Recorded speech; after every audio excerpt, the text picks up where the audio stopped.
Hey guys, Get Level here, and today I'm going to be showing you how I use my Elgato Stream Deck in order to improve my workflow while I'm editing videos. Now, a couple of months ago, Elgato actually sent me a Stream Deck. I did not pay for it. Thank you for that, Elgato. And it turns out that it was right around the time that I was being really obsessed with my workflow. I wanted to know how can I improve my workflow in order to edit faster so I can push out more videos. Now, something very important is, as a big disclaimer before you get in the comment section here, is that everything that I'm going to be showing you that I do with my Stream Deck is possible to be done on your normal keyboard. You can get an external numpad and have that as a macro keyboard. You can use free software, or if you pay for the pro version of Touch Portal, for example, with a tablet or a phone. So none of what I'm doing is exclusive to the Stream Deck. It's just that for me, I have the Stream Deck and I use it for that purpose. And it's been great for me to have a separate device just for those macros. Okay, so right here, this is my default one. I have a numpad because my current keyboard does not have a numpad. And then this is like stuff for shadow play. This is not what organ I use. And here I have Premiere, which is my specific profile for editing.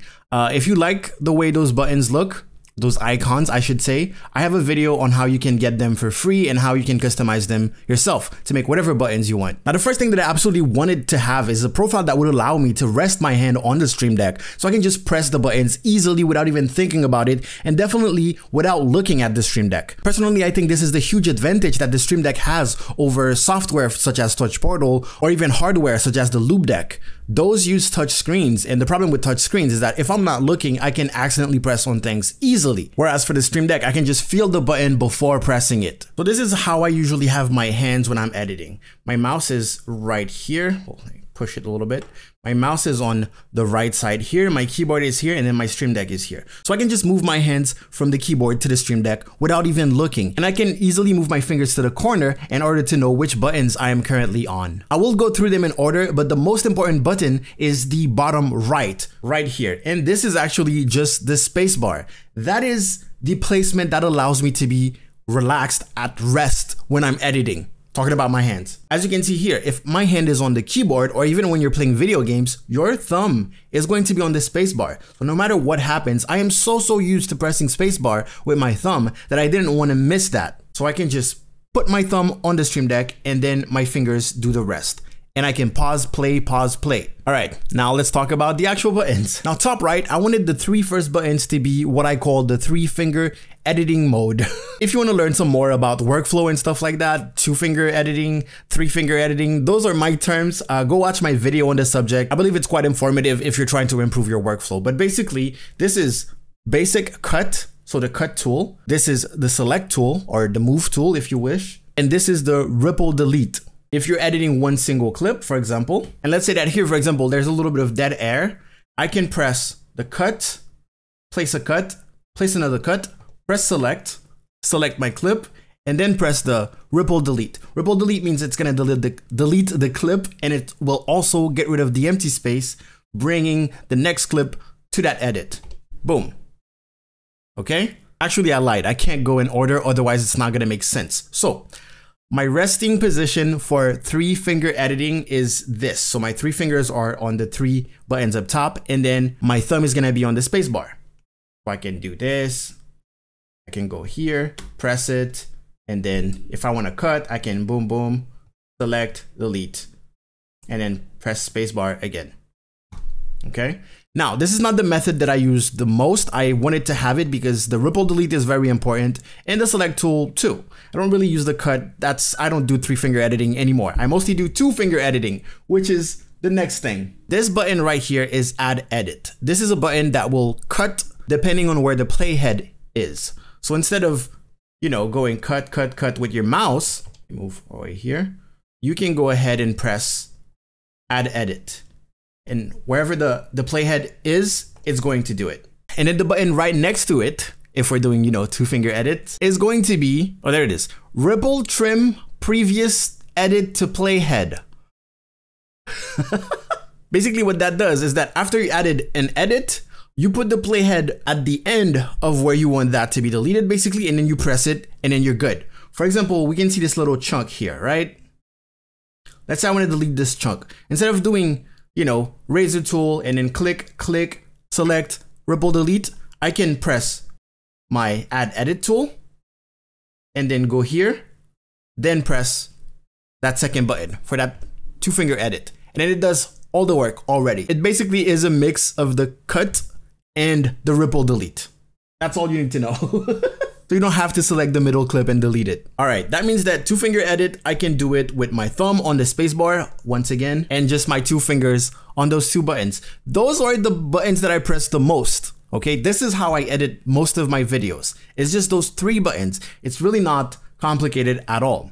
Now let's talk about the rest. At the bottom here, I have a save button. This one I try to press it as often as possible. And as you can see, it is right underneath my 2-finger editing buttons basically. So I'm like this, and I'll just pull this 1 finger down to press it and then save while I'm doing my edits without being interrupted, without looking down at the Stream Deck. Now, if I'm trying to edit really fast, which is the point of this whole video, I can just drop down my middle finger to this button that says L. And this L button is basically the playback speed. So if I'm editing normal speed, I want to go faster, boom, now it's double the speed. And I can press it again to go even faster. So I don't have to sit down and listen to everything that I said previously. I said it, I know I said it. I'm the one who said it in the first place. So I can edit even faster. And then, you know, I want to get rid of this, I do this and that. Okay, then of course I'm gonna have a Control Z, an undo button, because if you mess up, you want to press that button. The thing is, I really don't want to look down at the Stream Deck, so any other button here compared to my hand placement, if I put it in the middle, I would have doubts of where it is. So I decided to put it top right corner so I can just feel the Stream Deck and know exactly where that undo button is gonna be. So I can just, I know where it is, right? Then EXP is export. I don't really use that one really. And now we're gonna talk about another type of editing for all those buttons that are in the middle. As you can see here, there's easy out, easy in, there's IO and insert. Those buttons will be used for a different type of editing. I mostly do one single file editing like this one, like this. But if I'm doing like a little montage or I'm editing B-roll, then I will have multiple shots, right? Okay, so this is B-roll from when I was shooting the Elgato ring light, which I'm using right now. And to be completely honest with you, this is the process that I use the least, hence why it's like in the middle of this Stream Deck. But this process consists of taking clips and looking at them in this source thing, moving my playhead, and then adding them to the timeline. Back to back, usually I even sort them by name so that they are in chronological order, like this. So IO is going to be the in and out point. So I can just drag and drop, find the point that I want to add. So I would go here, press I, so that's my in point, drag O, and then on top of O, there's insert. Still the same thing here, I can just move 1 finger and do an action. So now from here, I can just press insert and it will add it to my timeline. And then the playhead will be at the end of my timeline, meaning I can just do this and I, O, insert. I, O, insert. I, O, insert. Basically, you do the same thing over and over again. I'm gonna put a time lapse.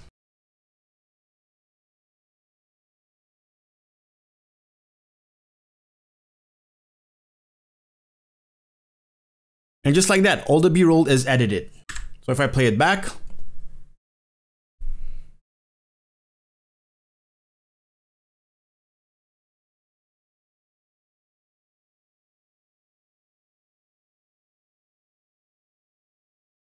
in a couple of seconds, it's done. There's other ways of doing this, and again, this is not what I do the most, so my workflow isn't tight on this, but I use it sometimes. Now, ease out and ease in. Let's check what that is. That is mostly for my keyframes. Also something that I use rarely, hence why it's also, you know, in the middle of the Stream Deck. But let's say I wanted to go from left to right, or I wanted to do motion design. I wanted things to move around, but in a more organic fashion. So I'll add my socials here. Okay, so they come in. Let's say I wanted them to come from the top and drop into the middle, right? Also like the point where I want it to stop. Okay, add a keyframe to the position. Go back when I want the animation to start, around here. Okay, and then drag it up. Now I have my animation, but it's super robotic and it stops too abruptly. And I want it to be a little smoother. If we look at the graph here, you know, you click down here and you zoom in a little bit, you will see that indeed, it just goes paw, paw, paw, right? It's square. And that's what it feels like. It just goes constant speed and then immediately stops. Now, if I want it to be a little more organic, I want this to be a curve, right? Now I'll select the first keyframe and press ease out on my Stream Deck, which is here, right? And ease out means that from the value, it will slowly go to the next keyframe, right? So I'm gonna press it. As you can see, it curves to go to that next value. And on the next one, I want to ease in. That means when it's about to stop, I want it to slow down a little bit because it's more organic. Boom, let's slow down a little bit. Now, this is not the smoothest that you can get, but having this little thing can change the look of your motion drastically. So let's take a look at it right now. And as you can see, it is a little smoother. If I'm editing fast, I don't have time to go and tinker with, motion graphics while I'm doing a normal video, but this is a simple way of making things look a little bit smoother. Now, if I really want this to slow down like crazy, I could go and drag this like that, or even, make it start super fast and then slow down, and it would look like this.